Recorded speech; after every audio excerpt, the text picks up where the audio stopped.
right? In order for businesses to take action in terms of climate change, it's important for businesses to understand what is the quantum of these emissions and what is the source of them. So at a very high level, these emissions typically fit into one of three categories, either scope 1, 2, or 3. In terms of scope 1 emissions, this refers to, basically the emissions that are released into the atmosphere from the assets that we directly own and control. So it could be, your on-site generators, mining equipment, depending on your industry. If you're looking at scope 2 emissions, it's basically the emissions that are released from the assets that we, or from the assets, So for scope 2, it's the emissions that are released or produced as part of the energy that we purchase. So in the case of South Africa, we buy electricity from Eskom, and it's a coal-powered fire station, right? In terms of scope 3 emissions, that then is basically everything upstream and downstream of the supply chain, including business travel, accommodation, car hire, etc. Right? Net zero is basically about balancing the greenhouse gases that we emit into the atmosphere versus the greenhouse gases that we remove. In terms of the Race to Zero and that campaign, the Race to Zero campaign is led and chaired by the United Nations Climate Change High-Level Champions. It's a global initiative, with over 11,000 members from across the globe. And it provides clear guidance, direction, criteria around how to set net zero targets, how to implement it, and how you transition to a carbon zero future. And basically what that means is we need to be net zero by 2050 with halving our emissions by 2030. In terms of the campaign, signing up and being a member to the campaign basically demonstrates leadership in climate change for your organization's plans and commitments. And that being said, what I'd like to do now is call up to stage, our first speaker from East African Breweries, so Jane Karuku, who is our Group Chief Executive Officer, who's going to address us around her net zero strategies, the work that she's been doing and the progress to date. So if we can just give her a round of applause, that would be great.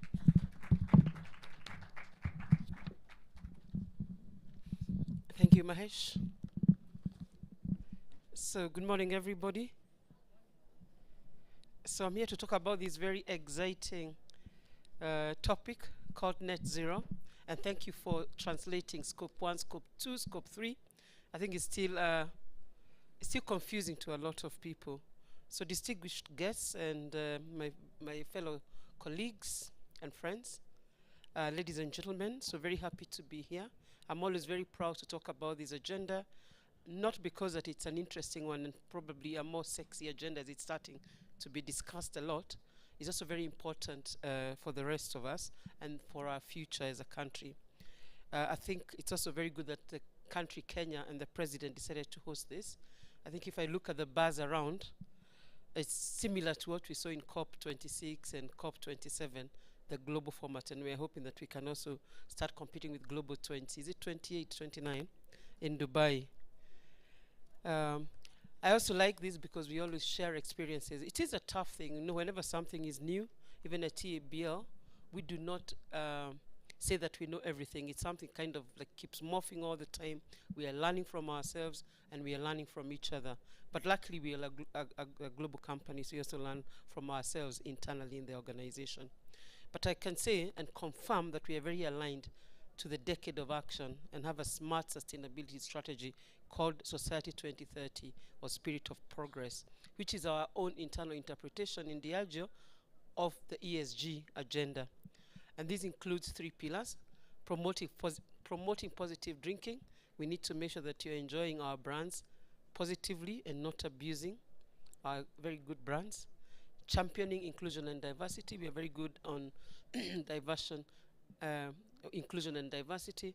In fact, we are very proud that our CEO, late CEO, unfortunately got knighted this year actually, because of his role in the world in championing inclusion and diversity. The third one is pioneering grain to glass sustainability, and this is what I want to talk about today. Under this pillar, we've set ambitious targets to preserve water for life, accelerate to a low carbon world, and become sustainable by design. We have distinct targets with regards to net zero. And by the way, these targets involve everybody in the organization and involves long incentive pay plans for senior employees and even bonus sort of arrangements within the total organization. So we take it very, very seriously. By 2030, we are committing to be 100% on renewable energy. And we want to partner with our suppliers to reduce by 50% our carbon, to reduce carbon by 50% in all our supply chain by 2030, and our operations by net zero 2030. So scope 1, 0, and then scope 3 reduced by 50%. So I'm getting the hang of it as I go on. So I'm very happy that we're making significant progress, and I want to share just a few statistics. So we've invested a lot. I know I came in when we were talking about bankable projects, and I do appreciate when the banks say bankable projects. We've invested a lot of money. Luckily, we generated these funds internally, so therefore we didn't have to go and discuss with banks whether they were bankable or not. But it was a decision we made as an organization. And in Kenya and Uganda and in Tanzania, we have invested in biomass boilers, and we've kicked out any HFOs, and we are using environmentally friendly inputs like macadamia husks, sugar bagasse, and we invested a total of $35 million in the plants in Kenya and Uganda. The Tanzanian is just about to kick off, and by doing this, we've reduced our carbon emissions by 42,000 tons annually in the two countries. In Kenya, the biomass boilers, one is in Kisumu and one is in Nairobi, were commissioned in 2002, and the later one in September, which is the Kisumu one. And Uganda became the end of 2022 was fully operational. And what we have discovered, we're also benefiting, because during that time the fuel prices already skyrocketed. So we got two benefits: one of being an environmentally friendly organization, but also we cut our costs by a significant amount. I think the last count I was told was over £1 million in the year, which is quite significant amount of money. So by bringing these biomass projects into being in the business, we reduced 55.6% compared to the prior year in terms of our carbon emissions, which I think was quite good. It also implemented a state-of-the-art technology, innovative processes, which is, even in terms of the way we operate, we are learning. There are not many like those. What we have, particularly in Nairobi, just about 14 minutes from here, is a state-of-the-art facility that we don't see a lot in the country, which I think is good. So we are so proud to be thought leaders in this part, because we can invite other people to come and see what we are doing. And we are saying investing for business is also good. Investing in sustainability is also very good for business. So we're also focusing on developing new chains for locally available sustainable biomass sources. So one of the challenges we have is that we don't have a lot of agricultural residues which we can use as a biomass, and therefore we have to develop a lot of them. We are using macadamia right now, but I'm sure macadamia soon is not going to be enough. So it's upon us as a ZABL and the rest of the private sector to really develop other viable value chains to create employment and to create sustainable solutions as we go into the future.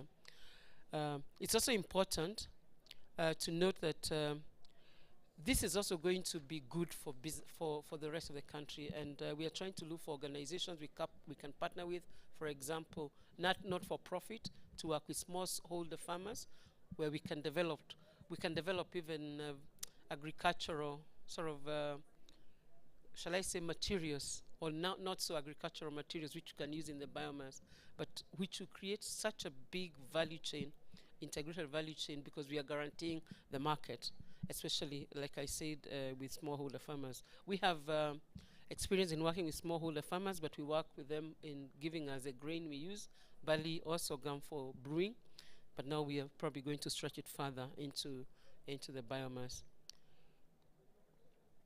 In Tanzania, our business in Tanzania, Serengeti Breweries, is also changed all their operations to using liquid propane gas, particularly on forklifts, and this has led to reduced emissions of carbon. So thank you very much, but what I want to confirm is that we are proud as a business to be net zero. I keep challenging my people. Is it this month we are going to be net zero carbon and 100% green? They are laughing. I think we'll love that day when we'll be able to shout to the world that we are that. And then I think the other thing is that we also want to be thought leaders and my people keep writing a lot in terms of how can you do this. We also work a lot with, I know NSA is going to come later with Nairobi Stock Exchange in integrated reporting, and right now I can confirm, and probably he'll confirm, that we are all required to report every year in terms of how we are doing. And I think we call it integrated reporting, where we are doing the financial reporting. I know Mahesh is looking at me just in case I call that out wrongly. So we are doing two things. So integrated reporting with our financials and the sustainability reporting, but we also have a special sustainability report each year, just to make sure we're encouraging ourselves and we are sharing with the world how well or how not so well we are doing. But we also want to showcase how we are making ourselves accountable to the world from a sustainability perspective. Thank you very much.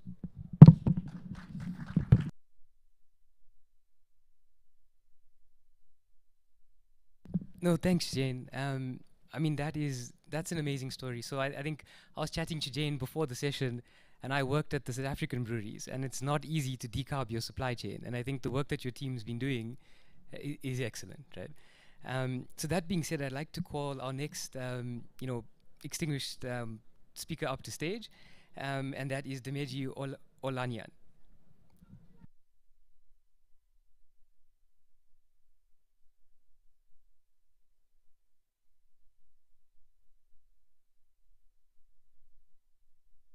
Good morning. I'm extremely excited to be here to share our journey into net zero for Airtel Africa. So I work for Airtel Africa. Airtel Africa is a pan-African telco. We operate in 14 countries in Africa.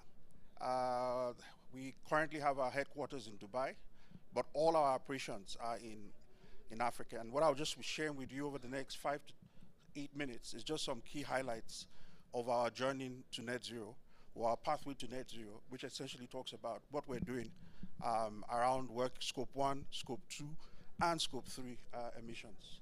I don't know if somebody's got the transition in the slides.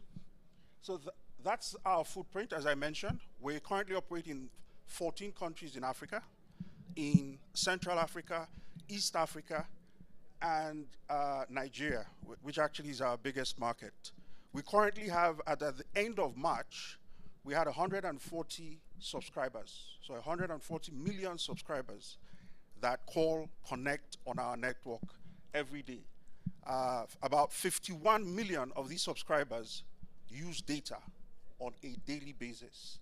And we have also, because we also play in the fintech space, we have about 31 million subscribers who use our money service platform to transfer money across the continent on a daily basis. So that's our footprint.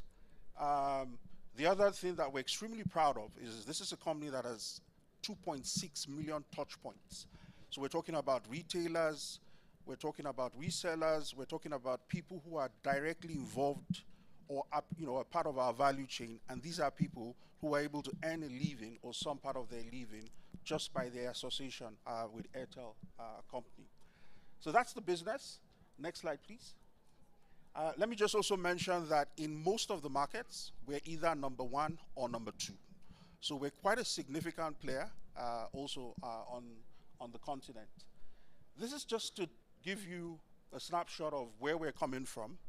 But I think, let me anchor this. Our motto, our purpose as a company is really around transforming lives. And what does that mean to us?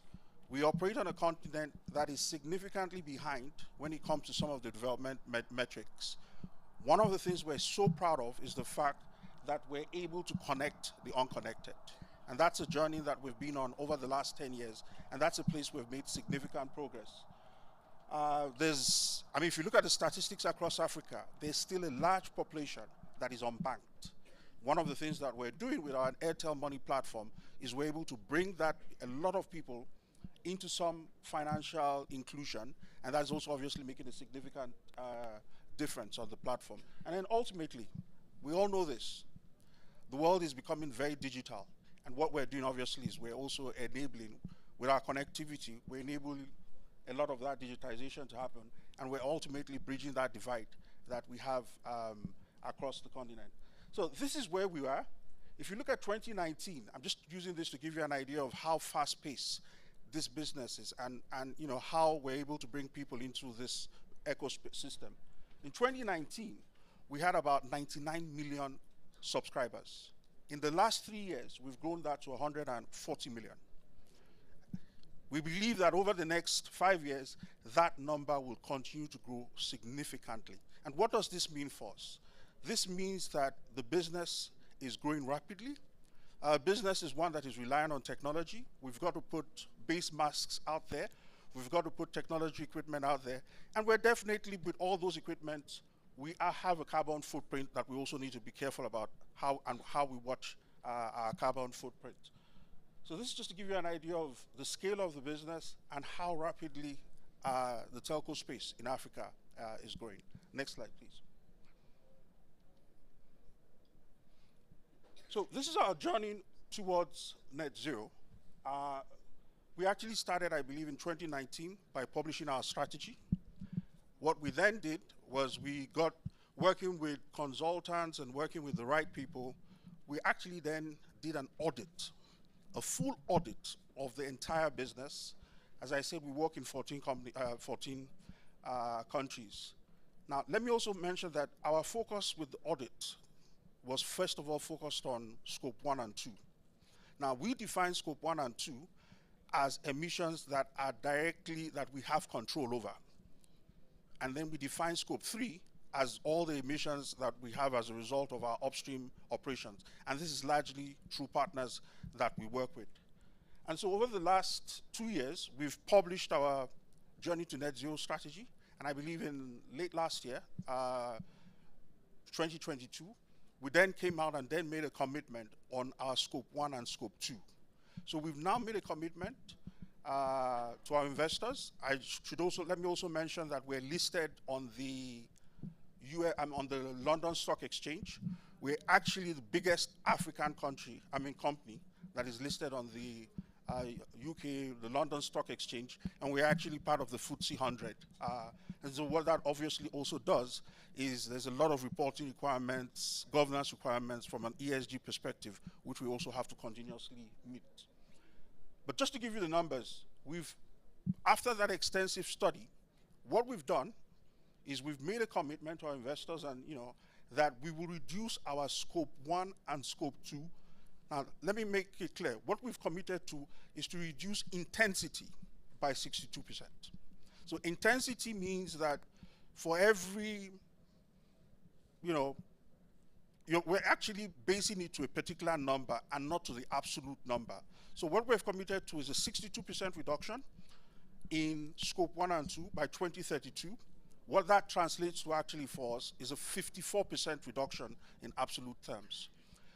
We're currently working on our scope 3, and we will be publishing our scope 3 strategy very soon. But essentially, that piece of the work involves working with our suppliers, with our vendors, in coming back with a commitment, understanding what's out there, and then ultimately coming back on a commitment on that. However, we're very clear. As a company, we want to be net zero by 2050. That is the commitment that we're still holding ourselves accountable to.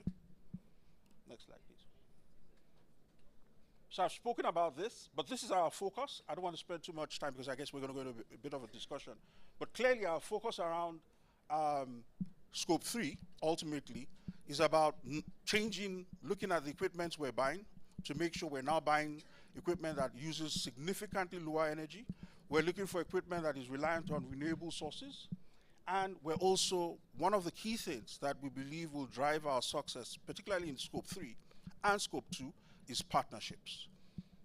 It's partnerships. This is not something we can do on our own, and so we're actively seeking partnerships and have actually started that journey with a few partners, and we believe that that's a critical component of being able to achieve this journey. Next slide. So this actually talks about 2 partnerships that have kicked off already.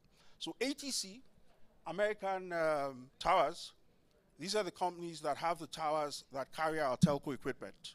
One of the things we've done with them, we've gone into a partnership with them. So what happens is the towers belong to these companies. to ATC. ATC powers the towers. What we do is we put on our own telecom equipment on those masts, on those towers that belong to ATC. But jointly working with ATC, ATC is now beginning to roll out solar panels to power equipment. And this is a project that is ongoing, has actually been implemented, and is still ongoing in about 4 countries. So in Uganda, Kenya, this is actually a project, Niger and Nigeria, this is a project that is actually ongoing as we speak.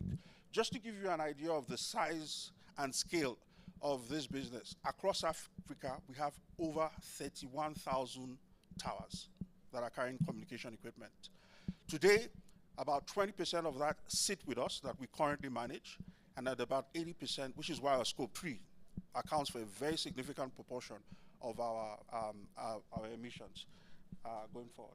The other partnership we have, we're working on is really around waste.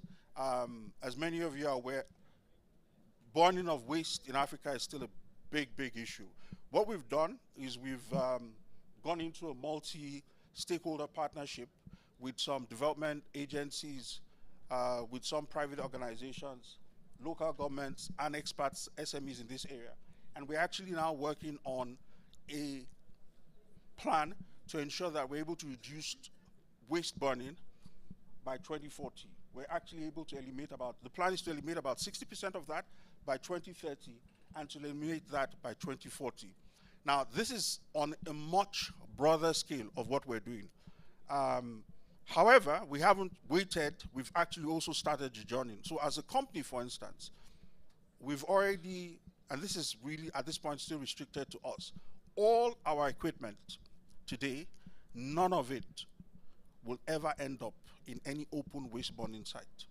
So what we've done, working with our OEM partners, is as part of the contracts, when we buy equipment from you, at the end of the life of that equipment, those companies have to pick up the equipment and recycle it or dispose of it according, to the best practices. The other thing we've done, and this is just across the 14 operations we have, we now have a bin collection point in all our offices and all our facilities. So employees, both equipment used in the company and equipment owned by employees at home that have, they don't want to use, they can bring it into these bins. And we've actually gone into partnership with recycling companies. I think one of the companies that is doing very well here is a company called We Recycling in Kenya. And they then come and pick up all this equipment. They strip out whatever is valuable for recycling, and the rest they dispose of it based on whatever the standards are for that country. But key thing that I must mention, partnerships is a critical piece of the company's journey to net zero and being able to achieve that going forward. Next slide, please. So that's it. I guess we'll be going into a little bit more discussion around this, but I talked about the second point, which was really what I wanted to focus on, which is about partnerships, and then ultimately focusing on, so for us, we're looking at reducing emissions across a couple of themes. The first thing is we want to be more efficient in what we use. We want to, as much as possible, move to greener sources of energy for powering our equipment. The third thing, which is going to be, I'm being very frank here, is going to continue to be a conflict between our commercial goals and our sustainability goals, is the fact that there is still significant growth for headroom on the African continent. So let me just give you one statistics, for instance, that just explains where some of this is. In Asia today, the average Asian telco user uses 5 times the data compared to an African. That just tells you the amount of space in terms of headroom. Only about 48% of Africans carry a smartphone. In Asia, that number is 94%. So with that growth is going to come a lot of investment in more equipment, more towers, more data centers, more switching centers. And we're now being very conscious that we're deliberately working with partners that are going to give us solutions that would not change our trajectory in terms of how we're looking to lower our CO2 emissions going forward. That's it. Thank you very much.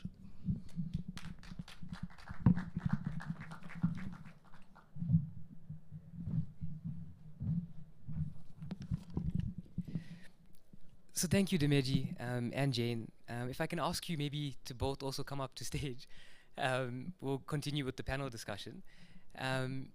So yeah, our other two panelists that are going to come in have been delayed just because of the gates, but I think the two of us will continue with the conversation. I think while you're making your way up, I think, Dimeji, what I took away from your presentation, it's about partnerships and it's about scope 3 emissions, right? I think what you and Jane had mentioned, scope 1 and 2 are both really challenging, hard, emissions to address, right? Scope 1 being direct, scope 2 being indirect. You're a real gentleman, Dimeji.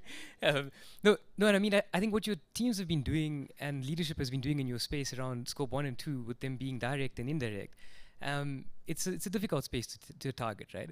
And I think the way both of you have approached it from an organization perspective is you're also looking at it from a revenue generation work stream, not just a cost out, right? And that, I think, is what we need African businesses to think about. Is it's not just the cost out, it's how can I create a new revenue stream? How can I create foreign revenue? How can I help society and at the same time deliver against my sustainability commitments, No, so great. So I think just maybe the first question, and I guess we know what this question will be, right? But why should African companies commit to net zero? And to both of you. So whichever wants to go first, let our audience know. Sure, I'll just go. I think the stats are out there. There's some very frightful statistics about climate change. So Africa contributes just slightly under 3% of the GDP, the world GDP. Africa, CO2 emissions is about 4%. 3 to 4%. The challenge is that despite that low number, Africa actually suffers probably one of the worst hit continents in terms of feeling the impact of climate change. I think the African Development Bank projects that Africa is losing about 5 to 15% of its GDP annually just by the impact of climate change. So if we're going to make any progress, economic progress, development progress on the continent, there's just no reason you can operate as a company in Africa without having that climate change as a material and emerging risk for your business. I think Africa needs to get involved. Everybody needs to get involved because it's good for everybody. What is good for the environment, what's good for sustainability is good for business, and it's good for an individual. Because I think you feel good if I think about my great-great-great-grandkids are going to enjoy a very lush Nairobi, which is no longer lush. If we can bring back Nairobi to be lush, because if I'm manufacturing in Nairobi, I'm net zero in carbon emissions, I'm green in energy, I'm not burning waste. Absolutely. There's not a lot of bad traffic jams. There's not a lot of diesel emissions into there. It's good. I also think that you can be sustainable, like I said, and create wealth and empower our people economically. We've learned, we're a business that, alcohol business. We have 61,000 farmers across the patch who we are buying sorghum and barley from. So we have an economic relationship with these people, and they thrive. Imagine if those farmers are affected by bad weather conditions. My business is affected, and they are affected. Imagine if those 60,000 farmers and the 350 sort of trucks that enter my compound every day are all green. What change would we create in the world? And how good would it be from a positive economic perspective and sustainability perspective? So I think it's good for us. And it doesn't matter whether we've been unfairly treated in the past or not. We have a role to play because two wrongs don't make a right. And we need to learn from the mistakes of the past and the mistakes from the others. And we cannot, who says Africa cannot show the way? I'd be very proud as an African if we are showing the world the way of how to deal with the climate challenge. No, thank you both. And I think that aligns very well to what President Ruto said in his speech yesterday. It's the African continent, it's our problem. And maybe just to add to it, we have to look at it from two perspectives: our impact on the climate and climate's impact on us. And I think that's what your two organizations are doing, and leveraging, society around you to bring them along, right? No, great. Dindameji, I mean, I know you had a great slide on the work that you've been doing on Scope 3 emissions. Do you maybe just want to elaborate on what that could mean for African businesses? Revenue generating streams, inaction, failure to do anything versus the upsides from that, right? So one of the, particularly, I mean, just to localize it for a telco company, a lot of, from a Scope 3 perspective, is actually ultimately about powering, that's energy for our equipment. And one of the things, as I said, is for a lot of businesses on the continent, there is now a significant opportunity because of declarations, not just from Airtel, but from several African companies that are looking, working on that path to net zero, to come up with solutions around renewable energy, greener sources of energy. And so suddenly power as a business, which has actually been on the continent for a while, is becoming a significant business opportunity across the continent. So one of the models we're looking at for some of our equipment is where we're looking at power as a service. So we actually have solar companies now coming to us saying, we will bring our equipment to you, we will generate the power, we will supply power to you, we will manage everything, all you're paying for is the power. They guarantee an uptime, but now it's greener power. And this would significantly, obviously, impact on our journey to net zero. So there is a lot of opportunities across the value chain and for businesses across the continent on that.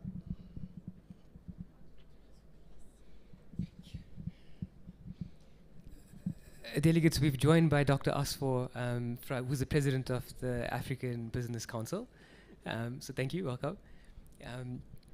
So I think, Jane, just on one last question on your side, I think before we go to the doctor who needs to catch a breath, is, Jane, East African Breweries Limited is part of the bigger Diageo group, and I think what you and Dindameji have demonstrated is leadership in climate action, right?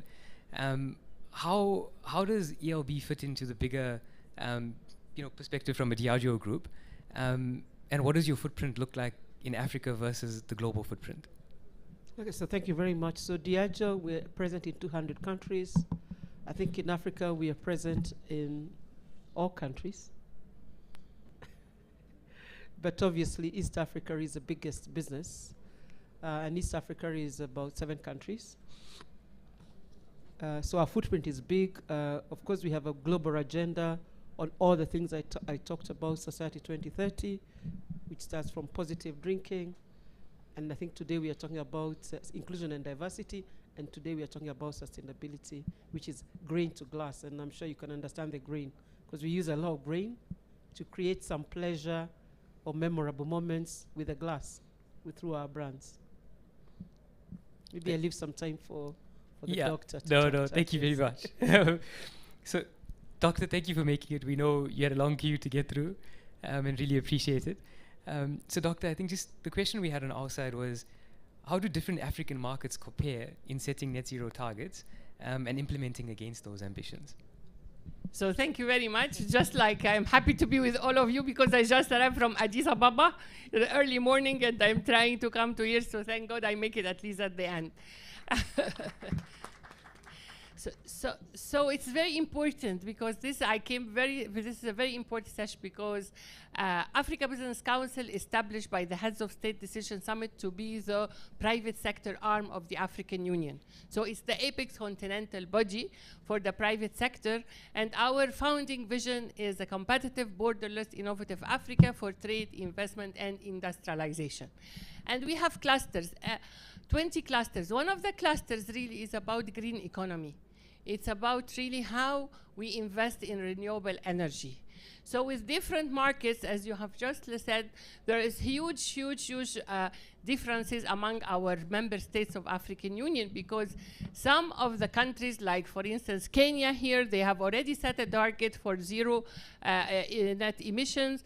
Egypt, Morocco, South Africa, several countries have already done that. But this is actually really about investment in renewable energy. So what we are targeting actually for the investment in renewable energy, and we all know, for instance, that Africa harnesses 49% of the renewable energy of the world, whether solar, wind, thermal. So we have seen, for instance, in Egypt and Morocco, they have already invested in solar, in wind, one of the biggest wind farms in the whole world in Egypt, and also in green hydrogen. So in order to incentivize our businesses to invest in green economy and renewable energy, and to really put targets, we need to put some regulatory forms. And that's what we are trying to do now.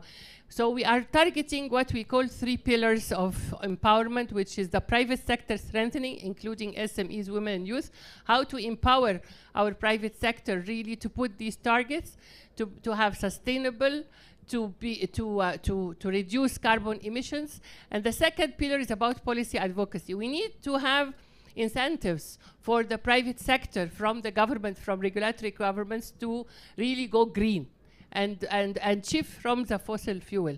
Another pillar, which is like product development. We need to work on what products are green economy. And of course, for the best businesses on the continent, we have to know that when they go green, they have a branding for it. They are attracting investment for green financing, because a lot of investors now would like to invest in companies that is green. We are also working to see how those companies have access to international market with carbon credit. It's the whole issue about the awareness about the green economy and about how we empower our private sector. Because there is huge, for instance, companies that are aware, but the majority of our business on the continent are not aware. So how are we going to really outreach to our businesses to have this awareness about decreasing the carbon emission, and how we really brand and give certificates for those companies that have already met and put targets for them. Many of the African businesses already, they have committed, and countries have committed to have zero emissions, but we need also to have a mapping exercise of what's existing on the continent. And maybe this is actually the role of us as Africa Business Council, to see how we have outreach, because under Africa Business Council, we have also clusters for green economy, blue economy, which is also speaks to our sustainability. And it's again, with the green economy, how to empower the small and medium enterprises. And I was just coming from Addis Ababa yesterday. We had the SME forum that we were also talking about how we empower the SMEs in order for the companies. We are also putting some awards for companies that is already putting those targets. So it's a huge, really, joint between the governments, the regulatory frameworks, the private sector, to put a strategy and regulatory framework that will match and outreach to all the private sector, from the top companies up to the SMEs. And I am so happy to be here with all of you today for this, because some of our role as Africa Business Council is to reach out to all of you as businesses on the continent, to see how we have this concept and changing the mindset of our African SMEs, and to see how we can really put those targets to reach net zero. Thank you very much. Thank you very much. No, I think let's give a round of applause to the panel, everyone.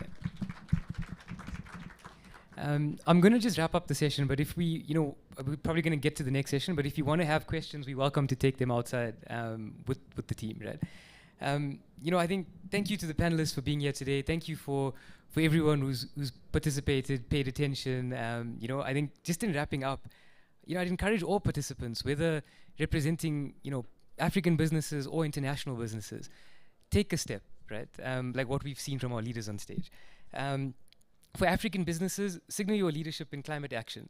Committing to net zero targets, and just, joining the race to zero, right? Joining the campaign. You've seen what can happen. You've seen what's possible.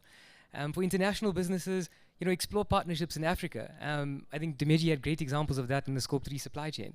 and realize carbon benefits from the big sinks that we have in Africa, aligned to what President Ruto addressed us yesterday on. And then, leverage the power of collective action. So every African business, regardless of size, has the opportunity to positively contribute and to push the needle forward, right? And to make Africa a continent from a sustainability perspective and from a just perspective in how we do the transition, right? We heard about mitigation, we heard about adaptation, right? It's about both of that, right? It's about reducing the carbon, and it's about what does the future look like. If I have to leave you with one comment, or maybe an African proverb that kind of resonates with me in this particular space is, if you want to go fast, you go alone. But if you want to go far, you go together. And I think that's the partnerships that all three of them have mentioned today, right? And thank you very much. I'll close the session, but welcome. I'm sure the four of us are welcome to take any questions from you afterwards and outside the tent.